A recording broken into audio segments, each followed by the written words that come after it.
Just got information coming in from Punjab that a high alert has been declared along the India-Pakistan border. People who live on the border areas have been told to be on alert. The immediate villages are being evacuated. Police has told local authorities that they need to be very mindful of what happens next. Remember, in military parlance, there is something called the ladder of escalation. When you attack, what does the enemy do? This is a very courageous, very daring attack by the Indian Air Force. The question, Shiv, is how will the Pakistani Air Force, how will the Pakistani military respond? Well, Rahul, we know that there have been ceasefire violations already since the Pulwama attack. And, if those clips that Pakistani Twitter handles put out earlier today are authentic in any manner whatsoever, then it suggests that JF-17s, these pictures that we have on our screens right now, those aircraft in the air are JF-17 fighters, which are basically Chinese-built fighters that were apparently scrambled at midnight, after midnight, to take on those Indian fighters, and they didn't manage to touch them at all.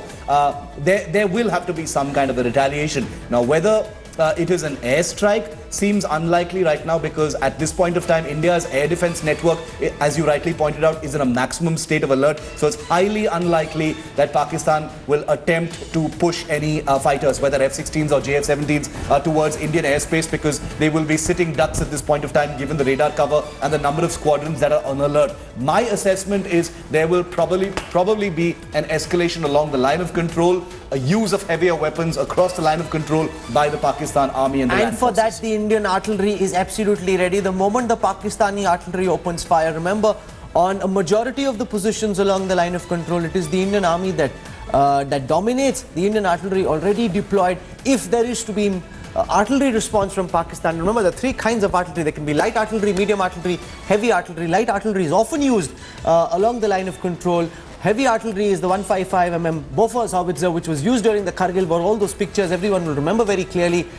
When we've used them in the early 2000s, the Pakistani army was down on a knee.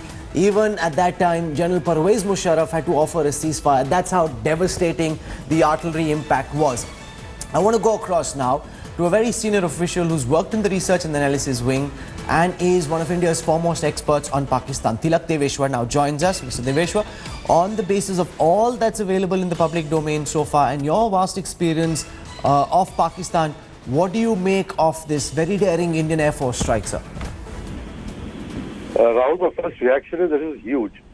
This is something which is a demonstration and giving a message to Pakistan that we have unshackled whatever restraints we had put on ourselves in responding to terrorism. So this is a huge development, and this is something which would be really shocking to Pakistan, because they would have expected that India would engage in artillery or LOC fire, but for the Indian Air Force to go across and the manner that they did, of course we're waiting for more details, we don't know all the details yet, but in the manner that this was done, they were literally caught napping and could not have expected this. This is really very big.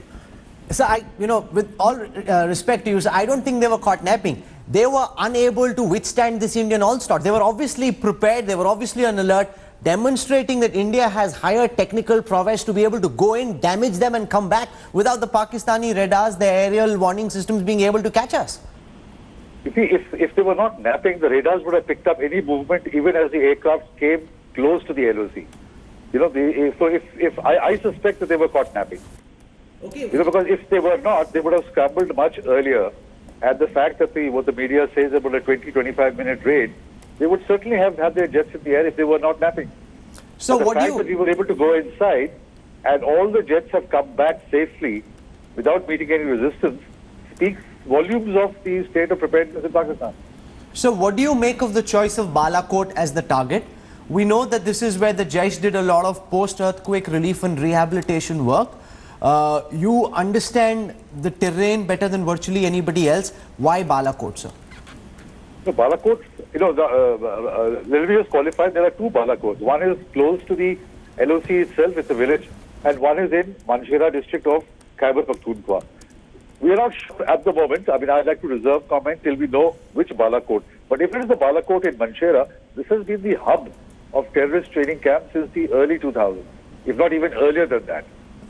So, a very important target if it is at Balakot in Manshera, because that is where a lot of training camps are located. I'm not sure about the Balakot, which is next to the LOC. what kind of facility. Maybe that was a launch pad there. But I think if you wait for a little while, we'll get full details from the Air Force briefing. In terms of the possibility of escalation, Mr. Deveshwar, given the fact that India has gone and pounded Pakistani terror targets inside Pakistani territory, how do you see this play out next, sir? You see, Pakistan, I suspect, will have to react. A, because, as they say, हमने उनके घर पे जाके उनको मारा है. But more than that, the macho image that they have of themselves in the domestic arena, the way they treat themselves or the way people treat them in Pakistan, to preserve and protect that image, they will have to show some reaction. Now, what form that reaction will take in terms of whether artillery use, whether a raid across the LOC, whether use of Air Force, we'll have to just wait and watch. But a reaction will certainly come from Pakistan, and it will be pretty quick. I don't think so they will wait too long, because they have to protect their image in the country. So, as they say, their pride has been dented with these attacks, and therefore you're anticipating a very quick response. Because remember, between the 14th of February and now the 26th of February, we've had about 12 days to prepare. You're saying that the Pakistani military in whatever form, whether it's the Air Force or the Army, or remember, the Pakistani Army doesn't just operate through conventional means. They've also got asymmetric warfare weapon systems, whether it's a terrorist or a low intensity conflict. They don't play fair, they don't play straight, they also play dirty. And the possibility, therefore, of some kind of sleeper assets in India being woken up at this time for some kind of a terror attack as well, Mr. Deveshwar. Yes, absolutely. That could also be. They could use both the non-state actors, which they have been using all these last so many years. They could also have a conventional response.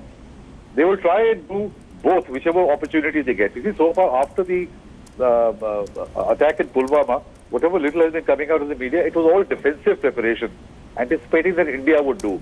Now for them, they will also have to go on the offensive. So perhaps you're right, they will use non-state actors for an immediate response, and then later on, because, unless and until the Pakistan Army response itself, its image in the public mind in Pakistan will take a huge beating, like it did after the Abbottabad raid by the US. It took a huge beating. No, but the difference there, Mr. Deveshwar, was that was done by the US Special Forces, and the Pakistani public always felt that the technical prowess of the US Special Forces was far superior to that of the Pakistani Army and Air Force. Now with the Indian Army coming in, and the whole prestige of the Pakistani Army is presaged around the idea that they will protect their country against India. When the Indian Air Force comes into Pakistani territory, bangs out some terror targets and goes back, that hits the might, the prestige and the image of the Pakistani Air Force and the Army where it hits hardest. Absolutely. That's the reason why. So whereas they could live with the US raid, they will find it extremely difficult to try and accept that India has really gone inside their house and given them a thrashing in their house. That is something for them. It will be very difficult to digest. And the public, as it is, you see on the Twitter, in my timeline, I see a lot of people in Pakistan thinking, what has happened? Somebody tweeted that Imran Khan, isn't it time you woke up? So there will be a lot of pressure on the Pakistan Army domestically. Absolutely. I hope to see you soon on our TV screen. Mr. Deveshwar, thank you very much for joining us. Thanks for watching the video. For more such news and updates, please like, share and subscribe to India Today. Also check out our other great videos from our channel. We know you will love to.